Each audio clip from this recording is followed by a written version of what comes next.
Welcome to Leadership Lessons, a show in which I, Caden Kovacs, a first-year business student, interview leaders from around the world, getting insights into the lessons they learned, teaching you how to be a better leader for tomorrow.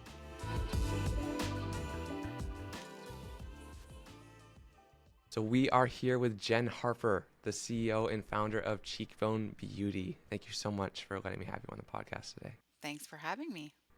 Yeah, I really appreciate it. It's an honor to have you. So if you're okay, we'll just jump right into the Yeah, questions, if let's that's do okay it. with you.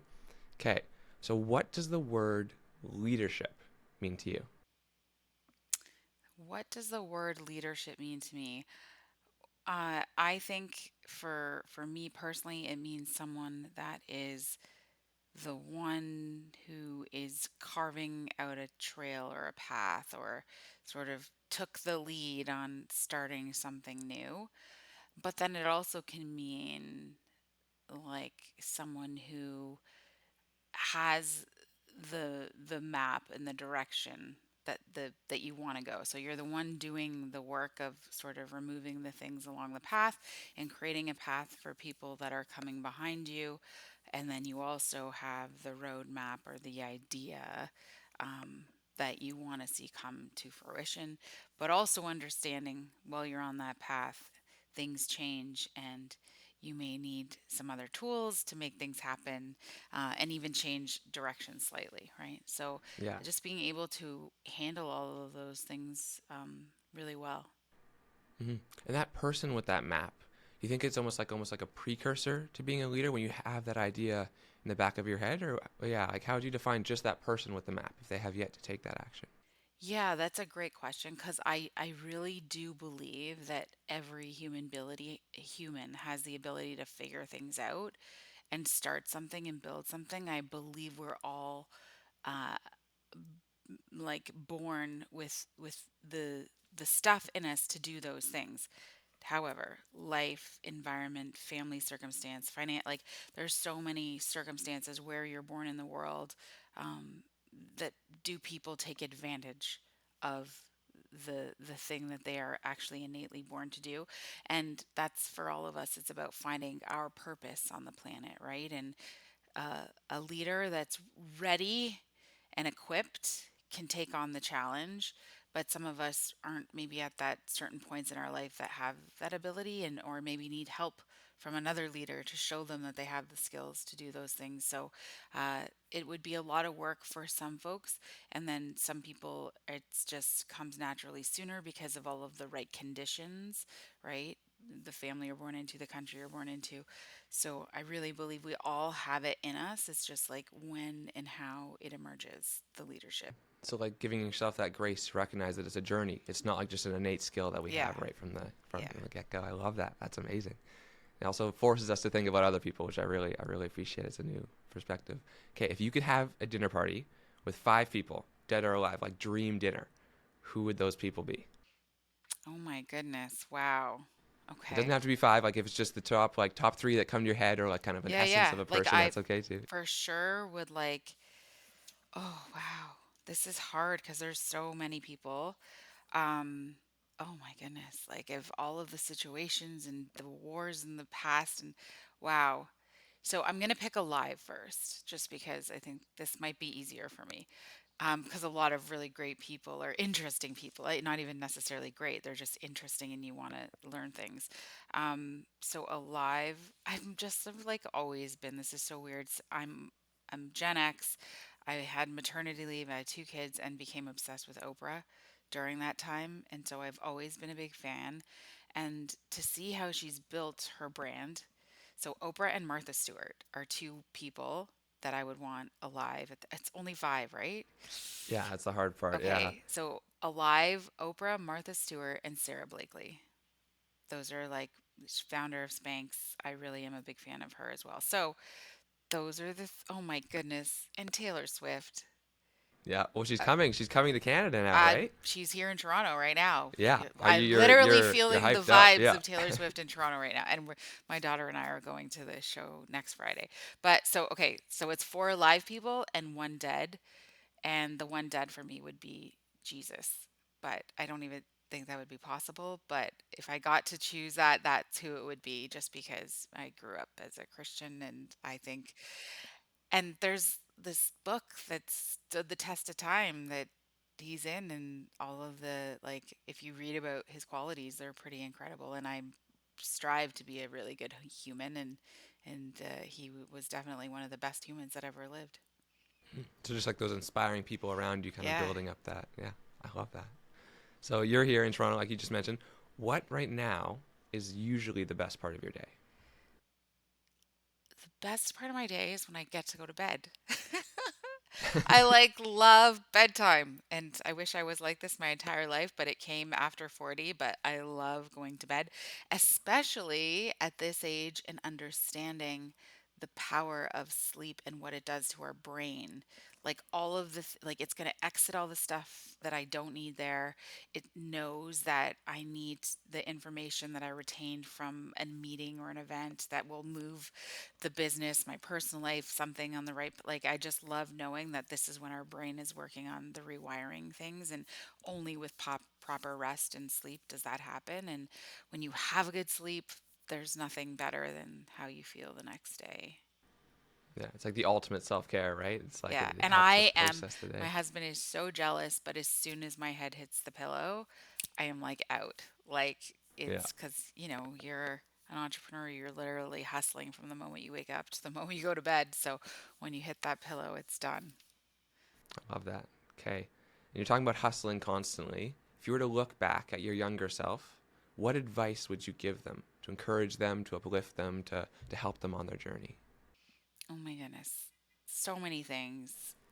One for me, figuring out my healing journey faster would have been amazing. Recognizing that no one cares. No one cares about anything that you think they care about. No one cares but you. And you're the one obsessing, losing sleep, anxious over all of these things that honestly no one cares about. So that's just the truth, right?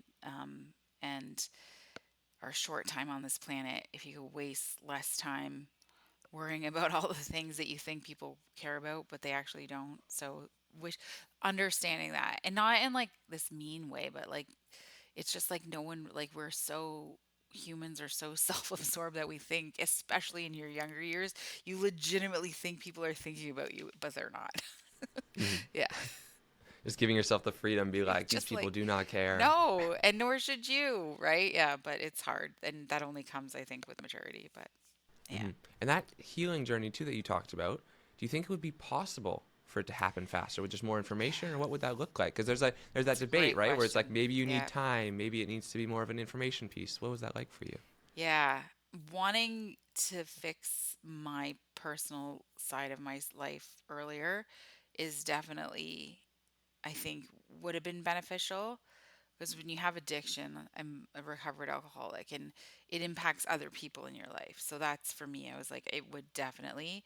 But you're right. You don't know. You're not ready. And every addict knows when they're ready to get well, they'll get well. And it has to be at that time. Otherwise, there's no forcing anyone to get well. So yeah, I don't know. That's an argument that Yeah. could go on It's an forever. abstract Yeah, question, right? yeah. Yeah.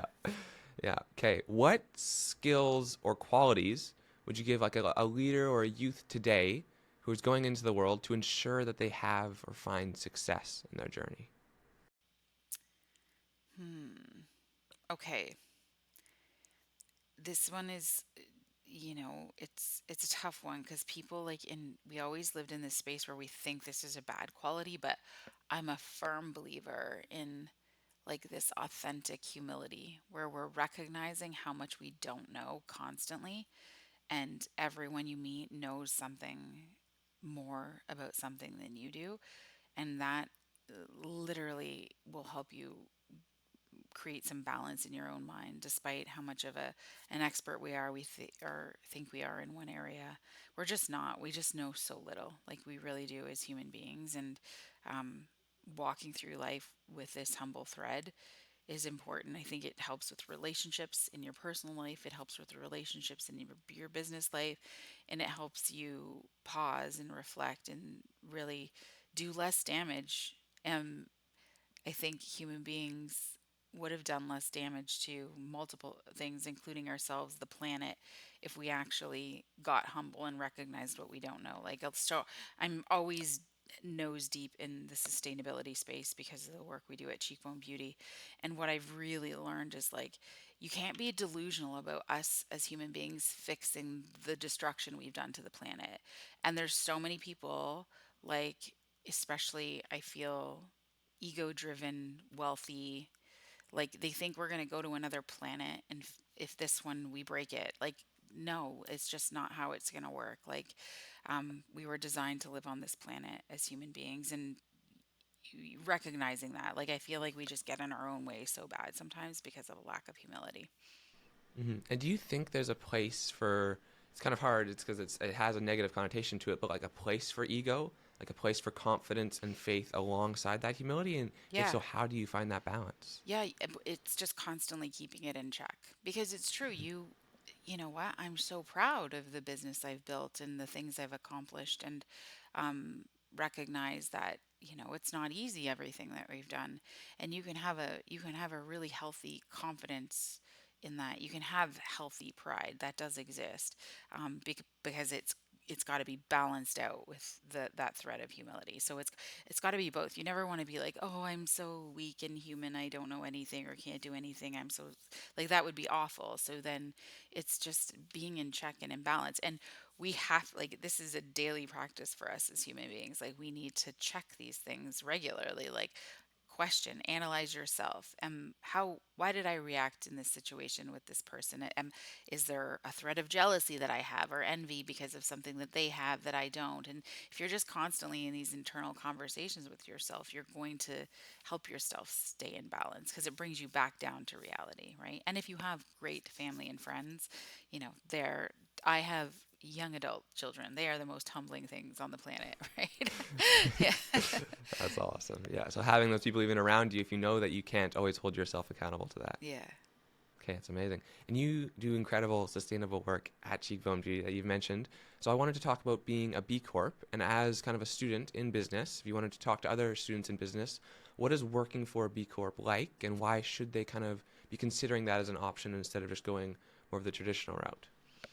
Yeah, I think, when you know your own personal values and you have a set of values and principles that you live by, organizations that choose the B Corp path are choosing it because it aligns with the organization's values. And so for us being B Corp, it's that idea that we're putting people and planets before profit. So that really is a solid foundation for the kind of business we want to create. And that's why we became a B Corp, because our values did align.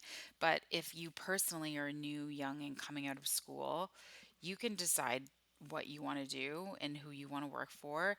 And it's really interesting. I think you should do both, personally. I think you should take time and experiment and test the waters out in all kinds of organizations. I think it's only going to make you a better, more well-rounded employee, no matter what path you choose.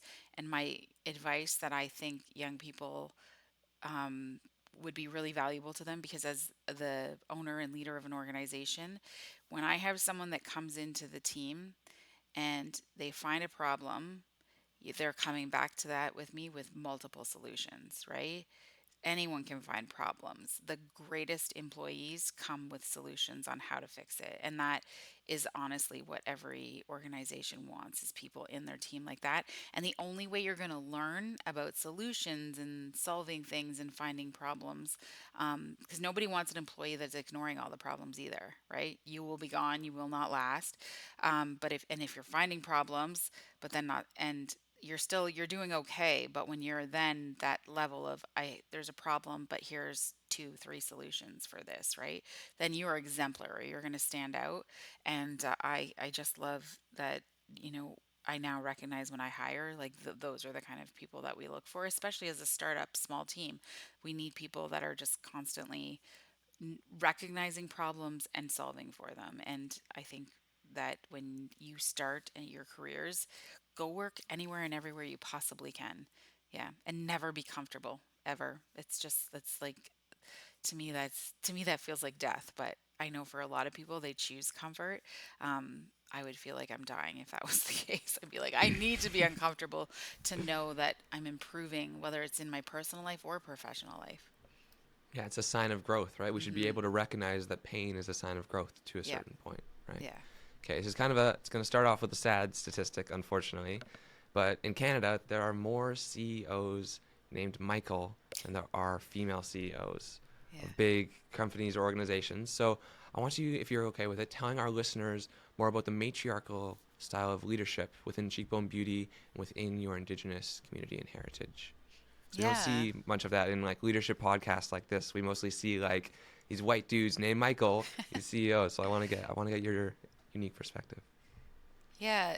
I don't think it was ever intentional, to be quite honest. And I learned more about the Indigenous Matriarchal Society on the path of building Cheekbone Beauty, but it wasn't something that I knew about initially. Um, and I think it's just really interesting because Indigenous communities are very community driven, right? And women in general, the most women that I've met in business are working on a problem that they're trying to solve within their community.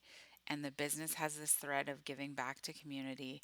And that tends to be like a woman thing. It's how we look at we're always within our own communities and trying to figure out whether, and it starts with our families, right? We're like, it starts with our children and then it starts with our communities at large or it, and I've always noticed this, like, okay, so I had two children and then now I was looking for daycare. Why is daycare such an issue, right? Or then I was looking for schooling and education for my children. Why is the schooling like it's just how women think and we operate. We're like we and then when we're faced with the problem, we're trying to solve it, but it's never just for us. It's for the community. It's like this is going to be for the betterment. And I feel like a lot of women, it's just how we're built, right? And how we were designed and created and not to knock men because I think together we can work so well together. Like there is skill sets and look where I'm completely um and I don't want to devalue this, but like where I'm stereotyping essentially that all women are like this, and that may not be in fact true, right? But the women in my circle, one, because in my networks it's a lot of other Indigenous women, and then in my other networks it's always other women in business. I don't tend to spend a lot of time with the male side of things. It except for our actual whole board at Cheekbone Beauty is all men except for me. So that's the time when I'm spending with men. And I can see though in my business at this moment, we've always been seeking other female board leadership member roles. We just haven't been able to find one. And at this time, the board works very well because I am the leader essentially, right? I get to make a lot of the decisions, and these gentlemen support the decisions that I'm making, and that's why I feel like we can work very well together. And the the skills that they bring to the board and to the business are skills that I lack, which is obviously that I feel like my skills are sort of more visionary and include things like emotion, like empathy. And what my board is the facts. And then to run a business that's actually going to survive and live through ups and downs, downturns of economy, I need the people there supporting the vision that I want. And that sometimes that includes P&Ls or spreadsheets and all the really important stuff, cash flow, right? So we need both. And I love that uh, whether this is the case or not, that the facts are that we do have data that shows this, right? That there is more men, but I think there is a lot of women starting more businesses, and when you see that, it's not a bad thing because it's generally there to support community, and I really appreciate that. And it's showing that maybe now as a society we're giving them more encouragement and more inspirational people like you to show them on their path and encourage them almost. Okay, if you were to leave your job for a year, you could not work there. It was fine without you, but if you had to leave it I for a year, wish. yeah, what would that look like? How would you Oh spend your my time? goodness. I don't I so I would totally like it's like a sabbatical, like the dream sabbatical of just taking a year off. If it we're definitely not there right now, but if that ever could happen, like being able to explore the world and do things like more volunteer work that I don't have time for right now. That would be a dream for me to be able to do, and see different parts of the world because I really gain a lot of inspiration from travel and seeing how beauty looks around the world. I think is fascinating and how it's different on every continent, um, and studying sustainability deeper, like visiting. I just had some, we're working on some partnerships with getting raw materials from South America in particular. We all know the Amazon rainforest is just loaded with incredible plant medicines, and finding the right people to work with on these projects and being able to go visit them and spend time in that forest and learning more about it. And you really only get that full experience if you're there longer than a week, and putting your feet in the mud, if you will, and your hands in the mud and the dirt, and seeing how things do work in that environment, because I'd never been there. Like, this is the world I know is so I would definitely use it for travel, for volunteering, and yeah, I feel pretty balanced in the sense that my kids are older now, but we do still get to spend some really great quality time together. So I don't feel my life is lacking in that way. Of course, want them to be a part of this experience, but they have their own lives and they're growing up. So, um, yeah, but that would sound lovely to be able to do that. Hmm. Get to connect with that other side of the business, right? Not Yeah. just the in Toronto side. That's amazing. Okay. So, kind of a reflective question. But if you look back, what are some key pivotal points in your life and how did they shape you? Mm. Sobriety is a key pivotal point, and it completely changed my life and has put me on this path that I'm on today, that I feel is just like, I feel so fortunate to be alive and to be able to share my experience for anyone who may be struggling. And then being able to build Cheekbone only exists because of that. So that is a hugely key pivotal moment in my life because it started all of this real healing. It's kind of like you don't really get to heal, or I finally, when that did happen, I'm finally figuring out who I was and who I am and all of those things. So yeah. And then of course, like, having children, but I wasn't well fully. So I feel like, as I wish I was well when earlier for their sake. That's when we talked about timing of things, that's number one, it's for them. Um, but having children is life changing. Like, it really does. You look at everything so differently. The things that you're doing are for their future and for future generations. It's like there's a whole new purpose for being when you have children, right? And seeing just how incredible a new life is, and the potential and the possibility.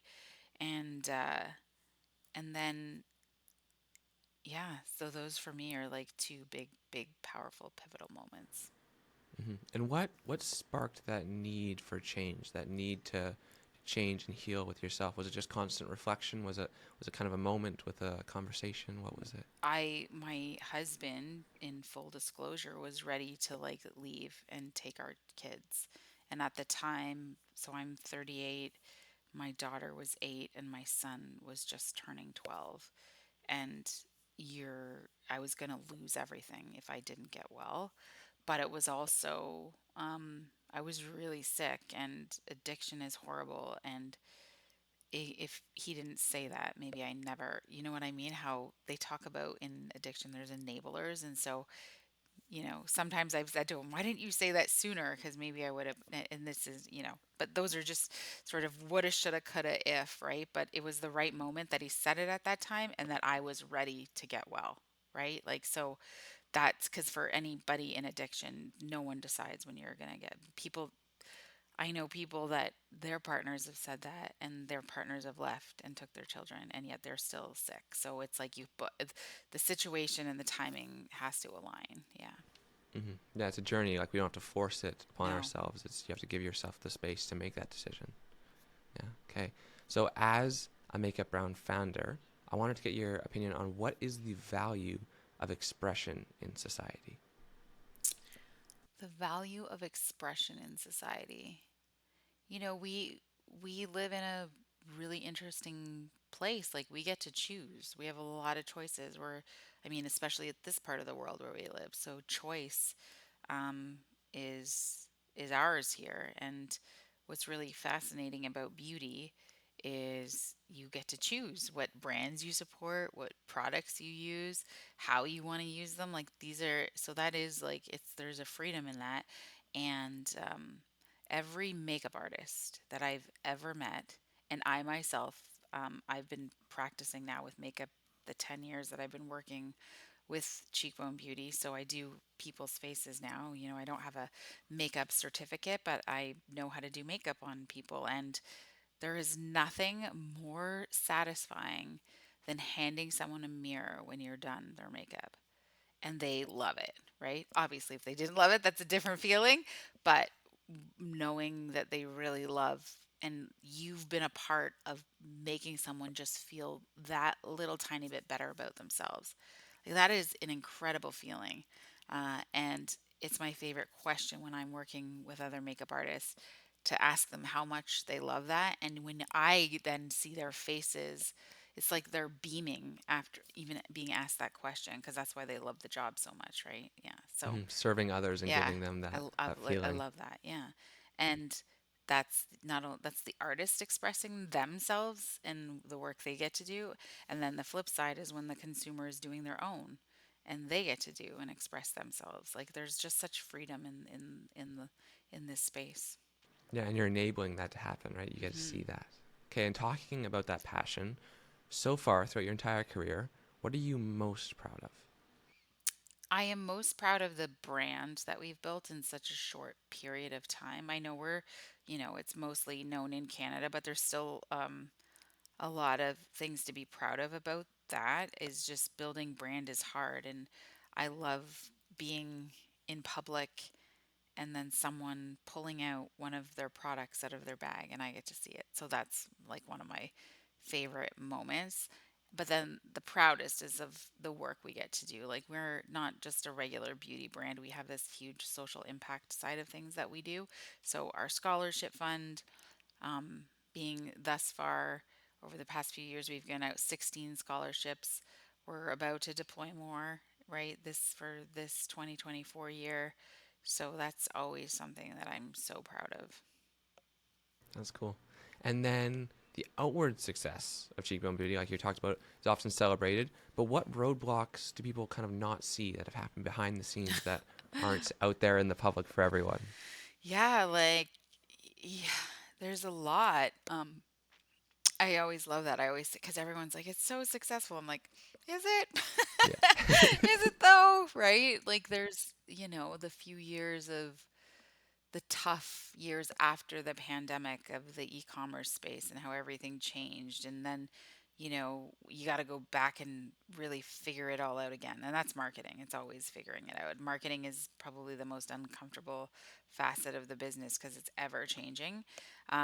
And then our retail partnerships, like it's very challenging. We want to be in all your stores. We want more shelf space. We want, right? Like for us to grow, we need to do those things. So it's like those tough conversations, and people don't know how hard that is, and that it is literally David and Goliath. Like we were up against giants, and that don't care about all the things that they pretend to care about for corporate social responsibility purposes, right? Like so you feel the false narrative, the performative behaviors of all of them, and nobody is really acting their their corporate speak that you see in their documents that they put online that actually isn't happening in real life. So that's extremely frustrating and tough, right?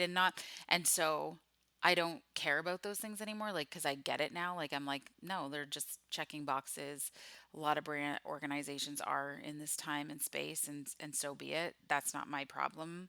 My thing is, regardless of whatever we're doing, Cheekbone Beauty is going to be built, and it's going to be built as this brand that is serving incredibly efficacious, clean, sustainable vegan products to the world. And we want our products to be the best. We want people to talk about the products and how they work and how they're used. And I recognize now that that is our focus. We're not worrying about all of the things that people were pretending to be for so long, because you can get really caught up in the negative space if you focused on that too much. Yeah. It's like what my mom told me, like, don't worry about other people, just worry about you. Just do your own Exactly. thing, do your own values. My own advice as well, right? Yeah. Yeah. Mhm. That's amazing. Okay. And what do you think those big companies are getting wrong currently? Do you think there'll ever be kind of that shift in like the community at those businesses? I personally don't. I don't think they're capable of it because their whole everything that they're serving is for their stakeholders, which is all about profit. So I personally don't think that's even possible for regular organizations to ever get any of these things right. They're going to pretend and they're going to try, and it's quite sad because they make the rest they could there's unless like legitimately policies would have to change because I know a lot of inside information from a lot of like they can change a cap and they would spend $1 billion marketing campaign to talk about the cap that they changed and how now they're more sustainable, like, and it's not in fact true, right? They're the organizations that are actually the problem in filling the landfill with waste and all of these sorts of things because it's the reason they're they don't talk about the hundreds of billions of waste that they put into landfill, and changing one cap isn't going to do anything. So like they're and that's just one minute example of Yeah.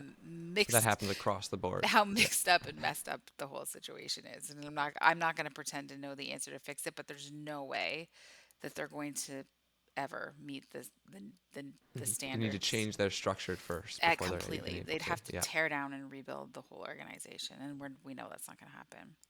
On the individual side of things, what would you suggest? What would you plead people to do when they're talking about this, making those decisions? Just do more research, do for policy, or Yeah, it's really sad because the onus can't be on the consumer. It's too much. It's too much. Like yeah.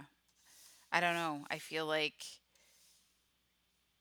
the brands are responsible and the consumers are responsible. The truth is, we have to use less products. Like that's just the key, right? But we live in this mass consumer driven world. So, um, yeah, it's just when you choose to do something or use something, maybe it's just thinking about it a little bit differently and deeply, I think. But that's really hard because there's so much misinformation. So I really honestly feel for the consumer. Like, what do you buy? And then you're just frustrated, right? Yeah. yeah, you can't put the onus on them. Otherwise, it's No. just a constant like Yeah. deterioration of their mental health. Right? For It'll never sure. be I enough. feel like it's a policy issue, to be quite honest. But I mean, I'm in this space of like it's like trust is a big deal, and it's who do you trust, right? Okay, I'm a first year business student at UBC, kind of feeling out the business field and all the classes there. But if you were to create a business program, what would that look like? Like, I don't need a kind of like a transcript of everything, but what Yeah. would you structure it? How would you make it? And what skills would you hope to give the students there? Hmm. I feel like the task of building something is really what has taught me the most about business. So we know that this does happen in business school. So that's already part of it, which I think is great. It's like think of the business that you want to see in the world and build it, right? Yeah. I think tasking students with like the problems that we're facing in this current landscape is really important because to get them thinking about the future and the impacts of their work on the future. So like projects based that on making change, right, are pretty wonderful. Um, and I'm a firm believer in like you learn the best when you're doing. So not only building your own thing, but maybe the internships, obviously within organizations, is where they're going to learn a lot as well. Just more real world Yeah, experience, being able to fail, being able to try and create. yeah, for I sure. love that. Yeah. And I like the thing where it's like we educate the students because you can't think about it and you can't solve problems for issues that you're not aware of. So No, being exactly. exposed to those, yeah. Okay. And what is something important that your mother, your auntie, or an elder has passed down to you that you'd want to share with the listeners today? Hmm. Well, I'm trying to think. I mean, from my mom, the like when I think about where I got my work ethic, and I think ethic is kind of underrated sometimes.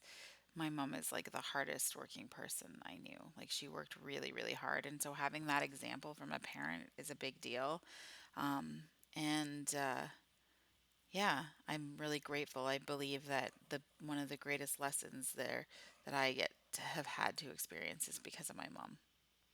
And it's cool too how that lesson wasn't just words. It wasn't just telling you a story. It was living through that Yes, life and living through that exactly. experience. Yeah, and that's, to be quite honest, there's science that that's how you teach people is, and when I say that, I think about when we just talked about how do we get consumers to change? Well, it starts with each of us as individuals, right? Yeah, and having that shift and having those leaders. Yeah. And that's the beautiful part about mentorship, right? That's why so many people go towards it because it's almost like teaching, but on such a higher level. It's amazing. Okay, so we're a business, or you're a business running in Canada. So what does a business running in Canada have that's unique in the global sense of things, or when you're looking at the landscape economically?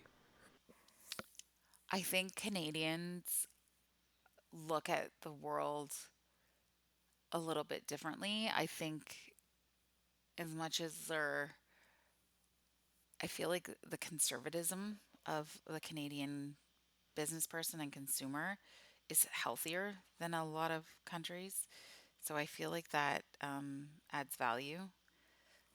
They take less risks though, which in entrepreneurship is kind of tough, right? So you do need to have a balance there of like taking a healthy risk.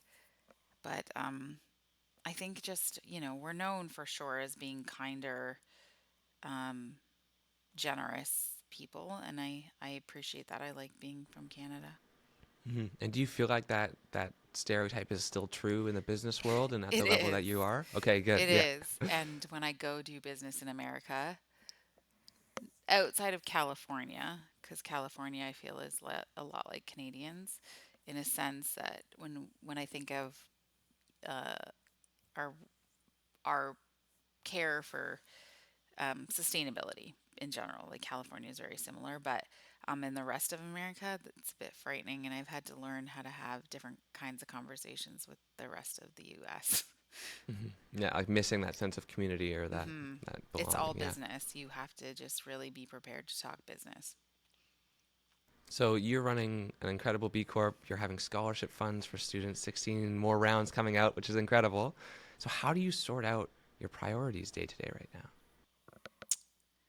Well, again, it goes back to being a person who has a strong set of values and principles. So I do a really good job of making sure that my priorities are set and I don't ever sway from those, right? It's happened sometimes, and then just in the sense that things that I do like to put first, like family, and if I haven't, then I feel out of alignment. So I know that no, you know who you are and what your priorities are, and keeping that in check. But I'm also an extremely hard worker. So whatever, if my family's coming first in another way, I'll be sacrificing something like sleep in for a different reason. But I just think having a strong set of values and principles helps you keep everything in alignment.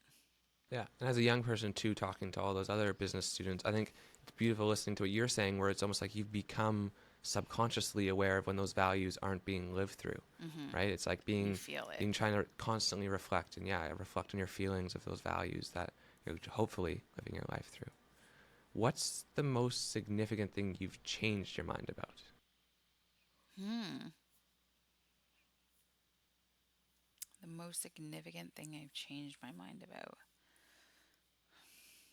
I think in the early days, I used to think, and as a younger person, that like you had to have it all figured out. And so we build a business strategy, but then recognizing you have to pivot and make shifts if that's what the market is telling you to do. So learning that it's nothing is set in stone, right? So that you can pivot and make a change, and there's nothing wrong with that.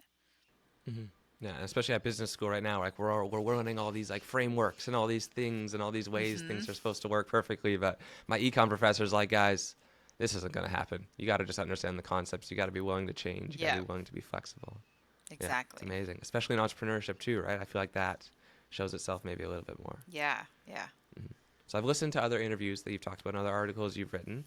You're a really big pusher for like books and read more books. hmm So what if you were to give like 3 books to Oh a first my. year business student or just to someone trying to learn more and expose themselves to more things, what would those first three or two or one be? Okay. only because I think it really guides you down the path of a set of strong values and principles. The Seven Habits of Highly Effective People. It's like an old business book from the 80s, but one of those ones that people have read year over year. There's like edition after edition of it.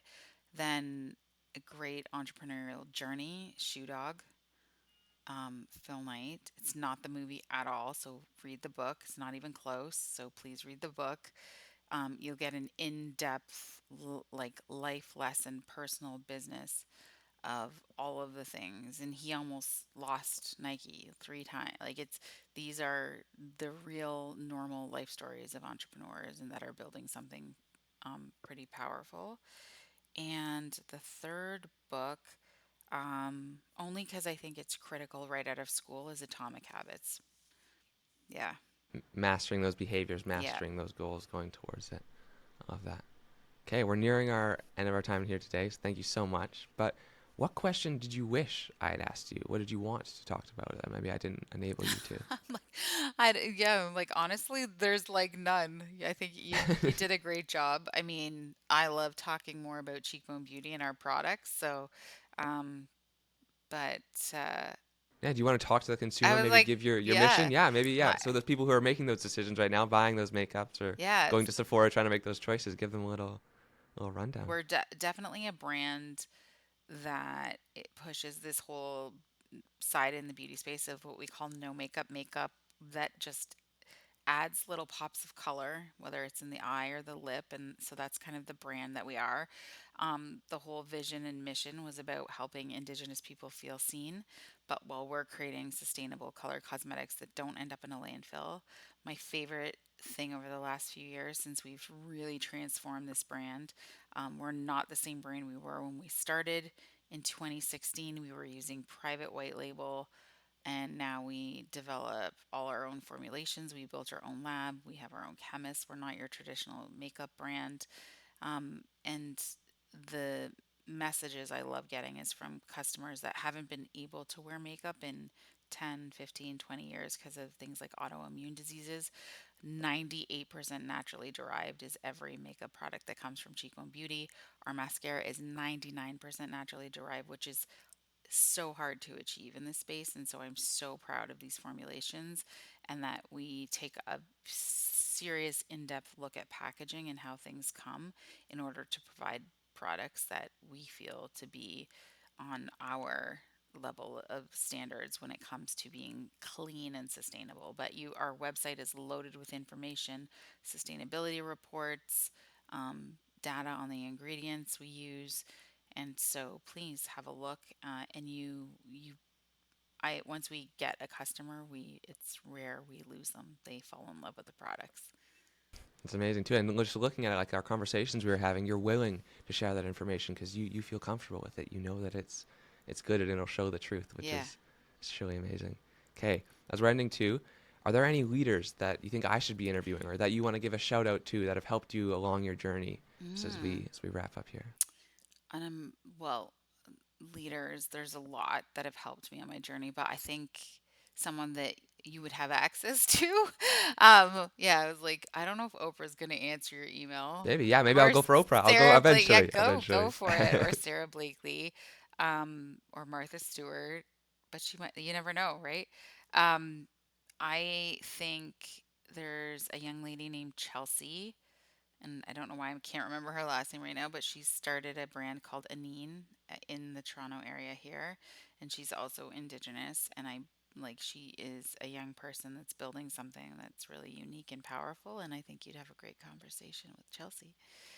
It's amazing. Okay, thank you so much. I really appreciate you being on this show today and you giving me your time and giving all the listeners your wisdom and your experience and the lessons you've learned. I really appreciate it. Thank you. Thanks for listening to this episode of Leadership Lessons. If you've learned anything new from this episode at all, I'd really appreciate a 5-star review and follow this podcast on your preferred platform as I'm trying to reach as many new leaders of tomorrow as possible. You can see short form content and what we're doing on Instagram and LinkedIn, as well as long form videos of these episodes on YouTube. On each of those, I have my email available, so feel free to shoot me a message. I'd love to connect. Thanks for listening.